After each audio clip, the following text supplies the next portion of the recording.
Mesdames, Messieurs, bonsoir. Il est 20h sur les antennes de la télé Futur Média. Léa, bonsoir. Chère Tidiane, bonsoir. Bonsoir également à vous, chers téléspectateurs. Et on y va avec les titres.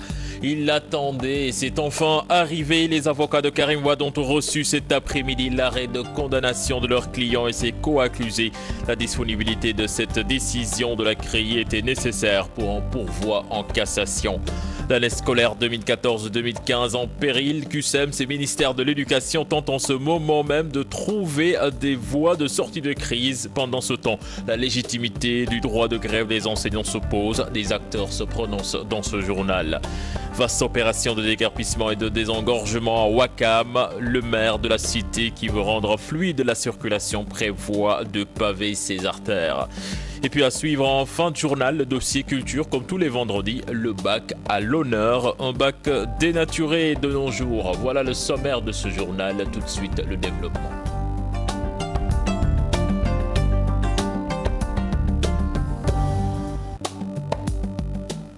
Bienvenue à toutes et à tous. Je vous le disais tout à l'heure en sommaire, les avocats de Karim Wade ont finalement reçu cet après-midi l'arrêt de condamnation de leur client et ses co-accusés. Une information de maître Seydou Diagne.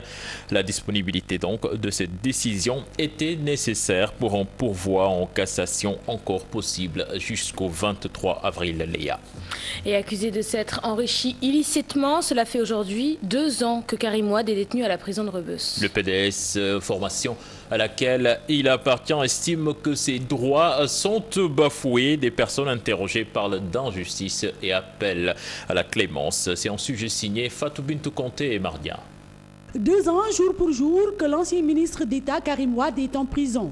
Le Parti démocratique sénégalais estime que durant tout ce temps, les libertés du fils de l'ancien chef de l'État Abdoulaye Wade ont été bafouées. Il est emprisonné et pendant l'instruction, pendant le procès et après le procès, ses droits, ses libertés ont été confisqués par le pouvoir en place. En charge de la communication du comité directeur du PDS, Mayoro Faye demande à revoir l'indépendance de la justice sous nos cieux. L'indépendance de la justice reste encore à faire dans ce pays. Pour dire qu'il faut restaurer l'état de droit au Sénégal et permettre aux Sénégalais, aux justiciables sénégalais, de jouir de tous leurs droits, mais aussi de toutes leurs libertés devant les juridictions de notre pays. Injustice et désolation demeurent les sentiments les mieux partagés. C'est certains Sénégalais, même si d'autres appellent à la clémence du chef de l'État pour libérer Karim Wade. Depuis 2 ans, il a été incarcéré et injustement par l'État du Sénégal. Vous savez, tout se négocie dans cette vie. On l'a condamné assorti d'une amende. J'aurais bien voulu qu'on le libère pour un apaisement du climat social. Condamné à 6 ans de prison et à payer 130 milliards de dommages et intérêts, le fils de l'ancien chef de l'État devra rester encore 4 ans en prison pour enrichissement illicite. Fatou Bintou Conté, merci. Je vous le disais également, sommaire, l'année scolaire, l'avenir de l'année scolaire se joue. Le ministère de l'Éducation rencontre en ce moment même le QSEMS. Une rencontre donc à huis clos. Nous y reviendrons certainement dans nos prochaines éditions avec notre reporter Aïssatou Païfal. Et puis la validation aux 2/3 de l'ancienneté dont le corps des volontaires est vacataire. Une revendication, Léa, toujours en attente de règlement chez les enseignants. Depuis 1992, le montant global à distribuer aux ayants droit est estimé à 26 milliards, chiffré par l'État. Écoutons à ce propos le secrétaire général de la Confédération des syndicats autonomes du Sénégal. Ces propos sont recueillis par Mame Biram Diouf. Le recrutement des vacataires a commencé en 92. Donc si c'est pour un professeur, c'est le principe, la date la plus éloignée, c'est 92. Pour les volontaires, c'est 96. Mais en tout état de cause, c'est du cas par cas, parce qu'il faut tenir compte du temps d'exercice de chaque enseignant, de prendre les 2/3 de cette ancienneté au moment de la titularisation, et maintenant de voir le rappel qui lui est dû. Le gouvernement a dit 26 milliards. Je ne sais pas maintenant si les syndicats d'enseignants ont un montant alternatif. Parce que c'est un débat. Moi, je pense que dans ces cas, le gouvernement fait ses calculs. Mais les enseignants également doivent faire leurs propres calculs et pouvoir dire oui, nous confirmons les 26 milliards annoncés par le gouvernement, ou bien nous pensons que ça ne fait pas 26 milliards, ça fait 15 milliards. Un débat national sur le droit de grève, c'est ce que propose Maître Massorna Kane pour la sauvegarde de l'éducation et de la santé des populations. Une proposition dictée par l'urgence de la situation selon le président de SOS Consommateurs. La légitimité du droit de grève, donc vue sous 3 angles dans ce sujet. Signé Mambiram Diouf et Malika. Elle est une arme redoutable qui porte atteinte aux besoins des populations. La grève, surtout celle-là menée par les enseignants, dérange. Lorsque l'exercice de ce droit entraîne des conséquences dommageables à des tiers, à des personnes qui n'ont commis aucune faute, à des personnes autres que l'entreprise, tel que c'est le cas pour les personnels enseignants ou les personnels de santé, ça devient problématique, ça devient extrêmement grave.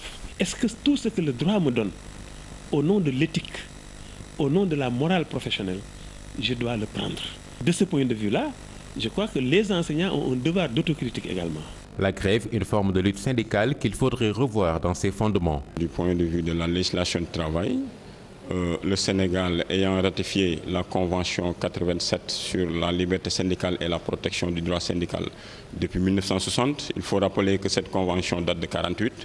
Donc effectivement, on ne peut que reconnaître aux acteurs leur droit d'aller en grève. La Constitution garantit le droit de grève, mais il garantit également le droit à l'éducation et à la santé. Donc les populations ont un droit constitutionnel à l'éducation et à la santé. L'enseignant donc appelé à revendiquer autrement. Comme les douaniers, comme les sapeurs-pompiers, comme les magistrats, etc. C'est des corps qui sont tellement importants qu'ils ne peuvent pas aller en grève sans mettre en péril la vie ou l'avenir des populations. Pas pour le moment, en tout cas du point de vue de notre dispositif juridique. Il y a eu un moment où l'idée de décrochage des enseignants de la fonction publique a été évoquée. Évidemment, à quel droit ils allaient renoncer? Pour quelle faveur ou pour quel profit? C'est un débat qui peut être lancé, mais les enseignants demandent à être mis dans de meilleures conditions de vie et de travail. D'où le débat national sur le droit de grève lancé par Maître Massorna Kane pour un système éducatif stable et performant. Et puis direction Ziguinchor, où 3 policiers ont été séquestrés par les étudiants de l'université Hassan Sek. La police, pour sa part, a interpellé 2 étudiants et 2 élèves dans le collège privé de Ziguinchor. Il a fallu toute une journée de négociations tripartites entre les étudiants, les autorités universitaires et la police pour que les 3 policiers et les étudiants et élèves soient libérés. Le médiateur de l'université de Ziguinchor, que je vous propose d'écouter, il est interrogé par Boubacar Diassi. C'est une réaction de soulagement. De part et d'autre, tout le monde a compris qu'il ne fallait pas tomber dans la surenchère. Les étudiants ont fini par être compréhensibles, libérés des éléments de force de sécurité qu'ils ont eu à séquestrer. Et de la même manière, au niveau du commissariat de police, dont nous louons le sens de la compréhension, et au niveau des autres autorités également, on a réuni les conditions de la libération des élèves et étudiants qui ont été arrêtés. L'appel, bien entendu, c'est à l'apaisement, aux étudiants de comprendre que ce n'est pas en étant dans la rue, en brisant, en cassant, que l'on règle les problèmes. Aux forces de sécurité et aux autorités de faire preuve de compréhension et de diligence dans le règlement des sérieux problèmes auxquels les étudiants sont confrontés. Et Dieu sait qu'il y en a. Nous parlons de toute autre chose. La transhumance sont des sujets abordés hier par le président Macky Sall à Kaffrine lors de l'entretien qu'il a accordé au groupe, à certains groupes de presse. Macky Sall qui d'ailleurs n'y voit aucun inconvénient. À l'APR, on parle de massification, mais pour certains Sénégalais interrogés par nos reporters, la plupart des transhumances ne servent qu'à défendre des intérêts personnels. Salimata Aoussek, Aïssatou Dieng et Mohamed Dieng. La transhumance sur toutes les lèvres après son approbation par le président Macky Sall. À l'APR, on applaudit. Ça a toujours existé dans l'histoire politique du Sénégal, depuis avant l'indépendance. Regardez les trajectoires de Lamine Gueye, de Senghor, de Valdiodio Ndiaye, de Blaise Diagne. Je ne vois pas ce qu'il y a d'illégal dans ce phénomène que vous appelez transhumance, qui ne date pas d'aujourd'hui. C'est des gens qui étaient dans un groupe. Pour certains Sénégalais, la plupart des transhumants ont peur d'être poursuivis, d'où leur ralliement au parti au pouvoir. Macky Sall bi mu ñëwee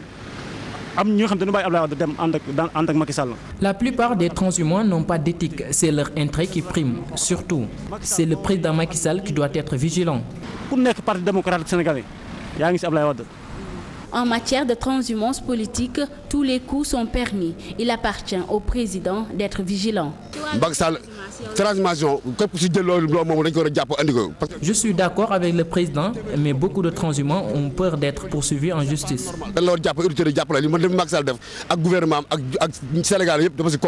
Pour Abdourahmane Ndiaye de l'APR, il s'agit simplement de massifier. Il y a beaucoup de gens, des milliers de gens silencieux qui nous ont rejoints. Des milliers de gens silencieux qui nous ont rejoints, qui ne cherchent pas de place. Il n'en manquera pas un, deux ou trois qui chercheront des places. Si nous en trouvons, nous leur en donnerons. Et vous ne craignez rien? Non, il n'y a pas de crainte. Au contraire, c'est des forces qui viennent nous renforcer. 17 avril 1946, 17 avril 2015, ce vendredi, les Tiantakoun célèbrent la 69e édition de la rencontre entre Serine Saliou et Pierre Bétiotion. Le moins que l'on puisse dire, Léa, est qu'on n'a pas lésiné sur les moins, donc des bœufs, de la volaille, du café à gogo. Les disciples du cheikh donc se félicitent également de l'autorisation reçue des autorités pour tenir leur tiant. C'est un reportage signé Maïmouna Ndiaye et Djibi Diallo. Touba Mermoz commémore la 69e édition de la rencontre entre Cheikh Bétiotion et son guide Serigne Saliou Mbacké à Tasset. Les Tiantakoun se souviennent encore. Le cheikh avait 8 ans. Il rencontra Serigne Saliou pour le début d'un long compagnonnage.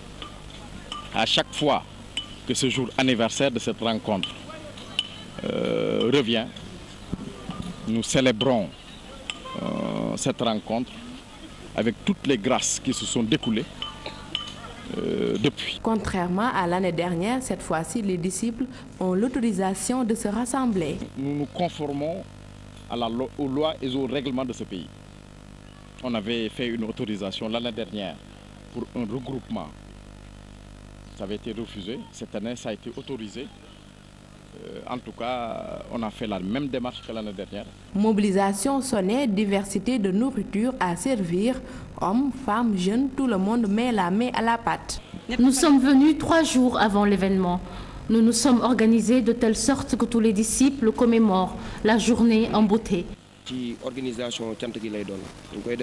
Notre commission se charge de la distribution du café Touba. Nous le faisons à chaque grand événement. C'est avec beaucoup de fierté que les Tiantakoun se retrouvent pour marquer la 69e édition de la rencontre de Tasset, une séance de récital de Coran annoncée dans la ferveur musulmane. Obsèques de l'ancien ministre Landing Sané, une cérémonie pleine d'émotions et marquée par la présence d'une délégation officielle envoyée par le président Macky Sall. C'était dans le département de Bignona en présence de notre correspondant Boubacar Diassi. L'ancien ministre sous les chefs d'État Léopold Sédar Senghor et Abdou Diouf repose à Balengor, son village natal situé dans le département de Bignona. Une délégation envoyée par le chef de l'État Macky Sall et conduite par le ministre conseiller Abdoulaye Badji a amené la dépouille de Landing Sané auprès des siens. L'État a fait des facilitations pour le transfert du corps de Paris à Dakar. Et quand on dit le corps, c'est le corps des accompagnants, toute la famille, tous les enfants. Et de Dakar à Ziguinchor, de Ziguinchor à Paris. En plus d'avoir pris en charge, en tout cas les charges de l'organisation matérielle. L'émotion y était à son comble. Landing, vous êtes arrivé au cœur de Bignona. Vous avez suivi Émile Badiane. Les témoignages fleuvent aussi. En résumé, je crois que c'était un homme bon. C'était un homme simple, humble, intelligent, travailleur, qui aimait son pays, le Sénégal, et qui aimait sa région, la Cameroun. C'est une très lourde perte. Très lourde perte, on le ressent. Bien que sa maladie l'a un peu affaibli, il s'est reposé, il a pris sa retraite, mais il aurait pu nous donner d'autres références. Si vraiment Dieu nous donnait une longue vie, on allait asseoir quelque chose de plus concret encore. Né en 1942 à Balingor, l'ancien ministre Landing Sané a été sous le président Abdoulaye Wade le PCA de la BICIS. Je vous le disais en sommaire, vaste opération de déguerpissement en cours dans les rues de Ouakam. Une action soutenue par de nombreux habitants du quartier qui estiment qu'elle va contribuer à la fluidité de la circulation, rendre sa commune plus attrayante. C'est l'objectif que s'est fixé la mairie de Ouakam. Reportage Pafaraning et Adama Gueye. Les bruits des marteaux et des bulldozers ont perturbé ce vendredi la quiétude des habitants de Ouakam Cité Avion. Sous le regard impuissant des propriétaires des maisons, la mairie de la localité a entamé une opération de déguerpissement et de désengorgement pour la fluidité de la circulation. Les gens ont empiété sur la chaussée.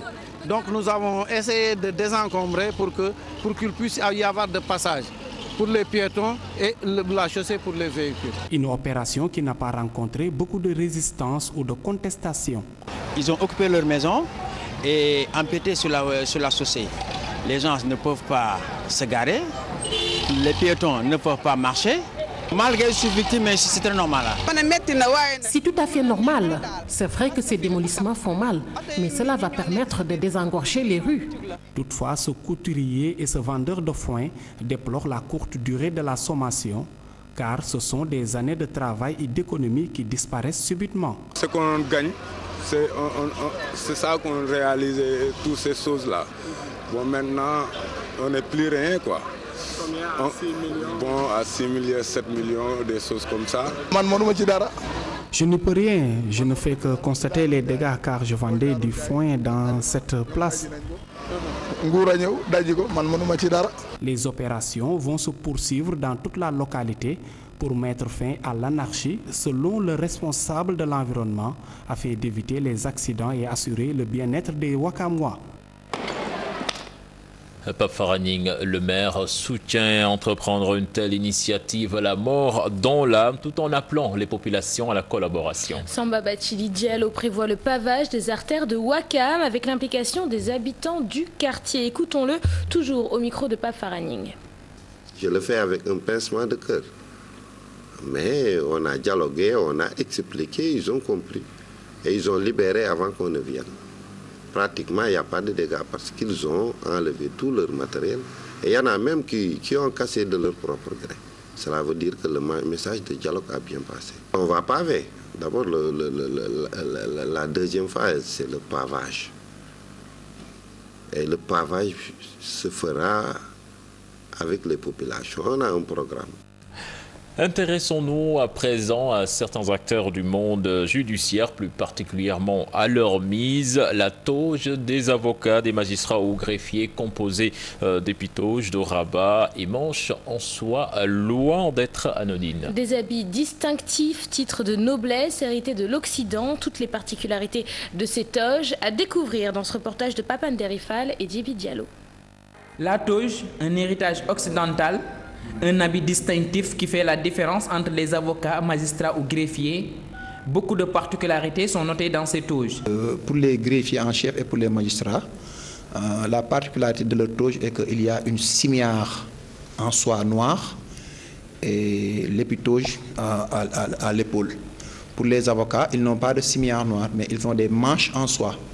Pour le greffier, par exemple, lui, sa toge n'a pas de cimière et il ne porte pas d'épitoge. Donc, c'est à partir les greffiers aussi et les huissiers audienciers. Ils portent la même robe, qui n'ont pas de cimière noire et d'épitoge. Mais le rabat, tout le monde le porte, hein? Tout le monde le porte. C'est comme vous l'appelez une cravate blanche. Qui casse la couleur noire, parce que sans le rabat, ça serait trop obscur, ça serait trop noir. Excepté ces éléments de noblesse, la couleur, autre différenciation de ces toges. Les magistrats et les greffiers en chef ont ce qu'on appelle les toges ou des robes de cérémonie. C'est lors des cérémonies solennelles comme la cour d'assises ou comme certaines prestations de serment. Donc le greffier en chef et les magistrats de la cour d'appel ou la Cour suprême mettent des robes de cérémonie qui sont de la couleur rouge. Donc c'est ce qui explique cette différenciation que vous voyez tantôt en noir ou tantôt en rouge. Les robes rouges, les toges rouges sont des robes de cérémonie. Les robes de cérémonie, c'est pour les membres de la cour, c'est-à-dire les juges, les procureurs et le greffier en chef qui est parfois substitué par un greffier. Élément fondamental, ces toges sont empruntées à la France, habillement spécifique pour ces acteurs de la justice. Les événements solennels imposent leur couleur aux magistrats, greffiers et autres.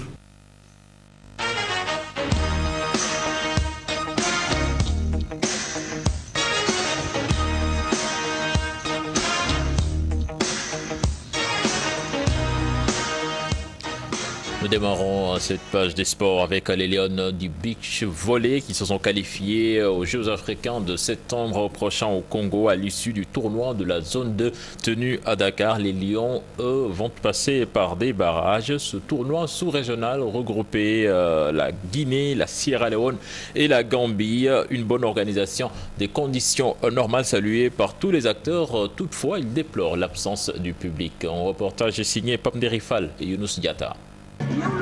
Une organisation réussie, de bonnes conditions d'hébergement, c'est le constat des organisateurs et participants du tournoi. Cette organisation, elle est toute particulière, puisqu'en fait, c'est la zone 2 qui subventionne les pays participants. Et maintenant, la Fédération nationale complète le reste du budget pour la prise en charge. Le budget pour l'organisation, puisque ça a été mis à disposition de la Fédération par la zone, donc ça a été bouclé. Les conditions sont abordables. Oui, tout le tournoi se passe bien, ça va. Ce sont les conditions habituelles. Alors il faut se féliciter de cette organisation du Sénégal. Il y a des conditions qui sont imposées par la KVB et je pense que le Sénégal les a respectées dans l'ensemble. Une discipline méconnue des Sénégalais, les acteurs s'expliquent. Si on veut faire la promotion des disciplines aujourd'hui, il faudrait que la presse s'y mêle. Parce que toutes les disciplines aujourd'hui, à travers le monde, ont une promotion parce que la presse est derrière. C'est le mal de notre sport. On manque de communication. Vraiment, on aimerait que tous les médias, les joueurs, les clubs s'impliquent davantage. Il faut reconnaître que c'est peut-être un sport naissant qui n'est pas encore bien connu par les populations, mais c'est vrai que la Fédération sénégalaise a des efforts à faire de ce côté-là. Mais en continuant à organiser, je pense qu'on arrivera à avoir plus de spectateurs. 8 équipes se disputent les tickets pour la participation au tournoi continental au Congo en septembre. Les Lions déjà qualifiés après 3 victoires en autant de sorties. Les Lions, eux, devront passer par les barrages pour leur ticket. Et les Sénégalais et le sport, une grande histoire d'amour. Et pour s'entraîner, pas besoin d'aller chercher bien loin, cher Tidiane. Les parcours sportifs pullulent à Dakar. Ils refusent du monde, souvent à l'approche de la période caniculaire. Les usagers demandent aux différentes municipalités de s'activer à l'entretien de ces lieux. C'est un reportage signé Younous Diatta et Pape Faragning. L'été s'annonce, basketball, footing ou haltérophilie. À chacun son choix pour se maintenir en forme. Biceps couché. Biceps couché et poli, je suis là pour maintenir ma forme. Non, je suis forme. Chaque soir, je viens décompresser ici, je joue avec mes enfants, les jeunes et autres. Non, ce n'est pas méchant pour décompresser et gérer la santé. Une aubaine pour anciens ou sportifs en activité du fait de leurs accessibilités. C'est très bien, surtout que nous avons compétir. C'est très bien, surtout pour nous les anciens sportifs. Le fait d'arrêter brusquement peut être néfaste pour la santé. De temps en temps, je suis là pour m'entraîner. Pour maintenir la forme et puis aussi la santé. Des activités qui ne demandent pas beaucoup de moyens. Ici, l'inscription est à 3 000 et à chaque fin du mois, 1 000 francs. Séance, moi, 250. Mensualité, moi, 1 000 francs, mais avant tout, on a inscrit 2 500 pour commencer à dire mensualité. Ces infrastructures sportives participent à la création d'emplois selon ce moniteur. La journée, tu peux avoir 15 000 francs. Nous sommes 3 dans cette salle de musculation. Toutefois, ces sportifs réclament le soutien des municipalités pour l'entretien de ces parcs sportifs, seul moyen pour eux d'évacuer le stress quotidien. Et le dossier culture de ce vendredi s'intéresse à la lutte sénégalaise, un sport qui évolue avec le temps et pour cause, le bac, autrefois rite incontournable de l'arène, tend aujourd'hui à disparaître au profit de nouvelles chorégraphies orchestrées par les jeunes lutteurs. Oui, le bac dévoyé, voire dénaturé selon une ancienne gloire du nom de Mam Gorguignaï. Donc les Sénégalais se prononcent également dans ce dossier signé Aïssatou Païfal et Mardian.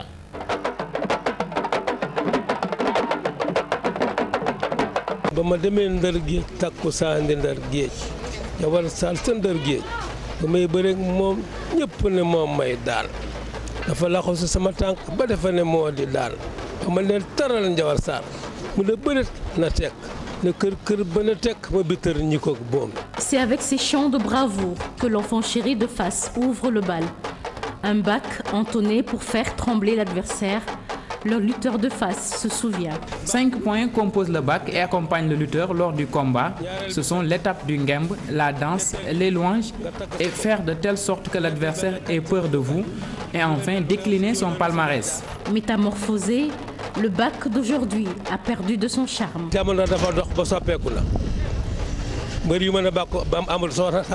Tout a changé au fil du temps. Les lutteurs ne savent plus faire le bac. Même la danse dans le bac a beaucoup changé. Les lutteurs se parent autrement. Bintou Ndiaye a très tôt suivi les traces de son père. Le bac et elle, toute une histoire. C'est à l'âge de 11 ans que je suivais mon père lors des bacs. Pourquoi les femmes ne s'y mettraient pas? Tout ce qu'un homme peut faire, une femme peut bel et bien le faire. Alors les femmes doivent s'y mettre.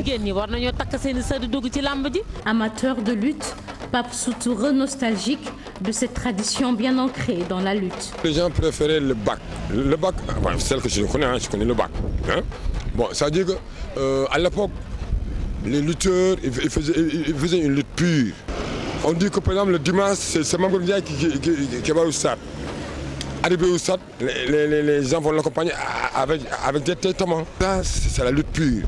Outre la dimension culturelle et folklorique, le bac s'incline en 3 phases. Séduction du public, intimidation de l'adversaire, chant, rimant avec une danse, le Ndaourabine.